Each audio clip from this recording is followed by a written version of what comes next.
Welcome to Samba Samba. Enjoy the video. You begin by setting prerequisites and taking the first actionable steps. Stand in your core stance with feet shoulder width and knees slightly bent. This gives balance and control.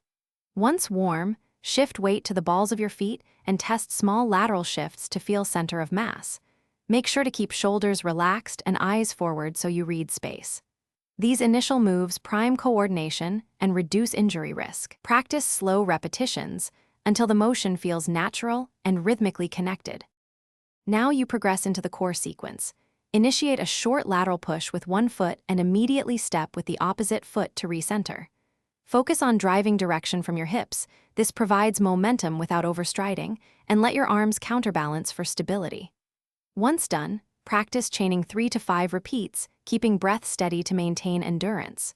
Make sure to vary tempo, slow for precision, faster for responsiveness. This builds muscle memory and teaches you how to control speed versus stability. To complete the maneuver, absorb the final impact into your knees and hips and return to a neutral stance so you can transition cleanly. Once done, cool down with 3-5 minutes of light movement and hip-calf stretches to prevent stiffness. If you experience instability, slow the sequence, reset your stance, and re-emphasize hip-driven movement.